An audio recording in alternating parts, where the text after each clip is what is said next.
এই জায়গা তো এক্স এর মান 2, তাহলে এক্স এর মান এই লাইনের কারণে 2 3 হলো। তাহলে পূর্বে এক্স এর মান 2 3 পাশে আবার 5 বসিয়ে দেবে, তাহলে এক্স এর মান হবে 2 3 5। খেয়াল করুন এই যে 2 3 5, তাহলে কি হবে 5 ABC 1। এই যে রিলোড দেই, খেয়াল করুন 5 ABC 1। আসসালামু আলাইকুম ডিয়ার ভিউয়ার, সফটওয়্যার ইউটিউব চ্যানেলে আপনাকে স্বাগতম। এই ভিডিওতে আমরা PHP স্ট্রিং অপারেটরস দেখব। PHP স্ট্রিং অপারেটরস মূলত দুইটি, একটি হলো কনক্যাটিনেশন বা ডট অপারেটর, আরেকটি হলো কনক্যাটিনেশন অ্যাসাইনমেন্ট বা ডট অ্যান্ড অ্যাসাইন। তো চলুন আমরা প্র্যাকটিক্যালি দেখি। শুরুতেই আমি অ্যাপাচি এবং মাইস্কিউএল স্টার্ট করে নিচ্ছি। আমরা জানি এক্সপ্লোরারের ভিতরে htdocs ফোল্ডার তৈরি করতে হয়। তো ফোল্ডারটিকে আমার অলরেডি সাবলাইম টেক্সটে নিয়ে আসা আছে। আমি এখানে একটি ফাইল তৈরি করছি, নাম দিলাম স্ট্রিং অপারেটর ডট PHP কন্ট্রোল-S। ওকে, তো আমি PHP ব্লক শুরুতেই নিচ্ছি। এখন আমরা প্রথমেই দেখব যে ডট অপারেটর কিভাবে কাজ করে। তো ধরে নিন যে আমি এক্স অ্যাসাইন 5 দিলাম, ওয়াই অ্যাসাইন 3 দিলাম। এখন ডট অপারেটরের কাজ হলো, খেয়াল করুন, কোনো কিছুকে কোনো একটার পাশে বসিয়ে দেওয়া। আমরা যদি ইকো এক্স ডট ওয়াই দেই তাহলে এক্ষেত্রে কী হবে? এক্ষেত্রে মূলত এই এক্সের মান কত 5 আর ওয়াইয়ের মান 3, তাহলে এই 5-এর পাশে ডটের কারণে এই 3 বসিয়ে দেবে, অর্থাৎ আমাদের এখন হবে এইরকম আউটপুট। তো চলুন আমরা আউটপুট দেখি। তো এখানে এসে আমি লোকাল হোস্ট PHP টিউটোরিয়াল, এই যে ডট স্ট্রিং অপারেটরে ক্লিক করলাম, এই যে দেখুন 53। তার মানে এটা যোগ বিয়োগ ভাগ গুণ কিচ্ছুই না, জাস্ট কি হয়েছে এইটার পাশে এটা বসিয়ে দিয়েছে। খেয়াল করুন আমি আরও একটি ভেরিয়েবল নেই XYZ, এখানে ধরে নিন আমি নিলাম 1। তাহলে কী হবে বলুন তো? এক্ষেত্রে যদি আমরা এখানে বসিয়ে দেই জেড, তার মানে আমি জেডকে মাঝখানে বসাই, সেক্ষেত্রে কী হবে? প্রথমে হবে 5 1 3।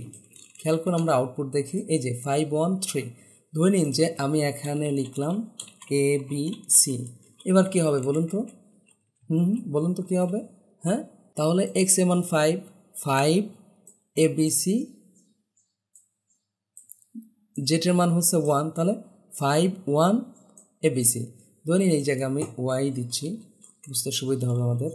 তাহলে কী হবে 5 ABC 1। এই যে রিলোড দেই, খেয়াল করুন 5 ABC 1। এইবার এই জায়গায় মনে করেন আমি লিখলাম যে সফটল।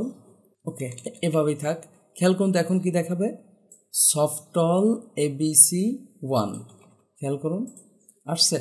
তার মানে কি এই ডট অপারেটরের কাজ হলো কোনো কিছুকে কোনো একটার পাশে বসিয়ে দেওয়া। যেমন এক্সের পাশে ওয়াই বসিয়ে দেবে, তাহলে এক্সের মান সফটল আসবে এখন কি ABC, তাহলে সফটল ABC এর পাশে কি বসাবে? জেড, তার মানে সফটল ABC 1। আশা করি বিষয়টি ক্লিয়ারলি বুঝতে পারছেন। এখন আমরা দেখব ডট অ্যান্ড অ্যাসাইন অপারেটর, অর্থাৎ কনক্যাটিনেশন অ্যান্ড অ্যাসাইন। এটা হলো মূলত এইভাবে হয়ে থাকে। খেয়াল করুন আমি এখানে এক্স অ্যাসাইন 2 দিলাম। তো এক্স অ্যাসাইন 2 দেওয়ার পর এখন যদি আমি বলি এক্স ডট অ্যান্ড অ্যাসাইন 3, তাহলে কী হবে বলুন তো? এর অর্থ হচ্ছে যে এক্সের ভিতরে পূর্বে যেই মান আছে সেই মানটার পাশে এই ডটের কারণে 3 বসিয়ে এক্সের মধ্যেই রাখবে। তাহলে এক্সের মান এখন কত হবে বলুন তো? ডেফিনেটলি এক্সের মান হবে 2 3, কারণ পূর্বে এক্সের মান 2 আছে আর এই ডটের কারণে এক্সের পাশে 2 এর পাশে এই 3 বসিয়ে দিবে এবং আবার এক্সের মধ্যেই রাখবে, তাহলে এক্সের মান হবে 2 3। এই যে দেখুন 2 3। তো একইভাবে এখানে আমরা যদি আবার বলি এক্স ডট 5, বলুন তো এবার কী হবে? এই জায়গা তো এক্সের মান 2, তাহলে এক্সের মান এই লাইনের কারণে 2 3 হলো। তাহলে পূর্বে এক্সের মান 2 3 পাশে আবার 5 বসিয়ে দেবে, তাহলে এক্সের মান হবে 2 3 5। খেয়াল করুন এই যে 2 3 5। এখন একইভাবে আমরা কিন্তু চাইলে এর পাশে স্ট্রিং বসিয়ে দিতে পারি, সেটা কীরকম?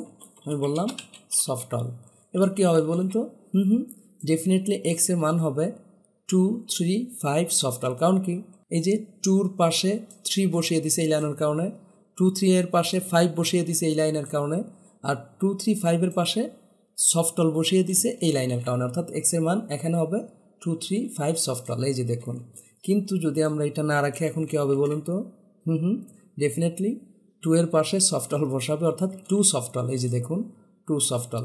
এখন এইটাকেই যদি আমরা এইভাবে লিখতাম, খেয়াল করুন আমি কেটে দিলাম, জাস্ট এখানে বলি এক্স ডট ট্রু। এবার কী হবে, এক্স ডট অ্যাসাইন ট্রু। এবার কী হবে বলুন তো, ডেফিনেটলি আমাদের আউটপুট আসবে সফটল ট্রু। কী আসবে, সফটল ট্রু, কারণ এক্সের ভিতরে সফটল আছে, আর এই ডট অ্যান্ড অ্যাসাইনের কারণে কী হবে, সফটলের পাশে ট্রু বসিয়ে দিবে। এই যে দেখুন। তো আশা করি স্ট্রিং অপারেটরও ক্লিয়ারলি বুঝতে পারছেন। তো যদি ভিডিওটি ভালো লেগে থাকে প্লিজ লাইক করবেন এবং কমেন্ট করে আপনার অনুভূতি জানাবেন। আর যদি চ্যানেলটি এখনও সাবস্ক্রাইব করে না থাকেন প্লিজ সাবস্ক্রাইব করবেন। পরবর্তী ভিডিওতে দেখা হচ্ছে। আল্লাহ হাফেজ।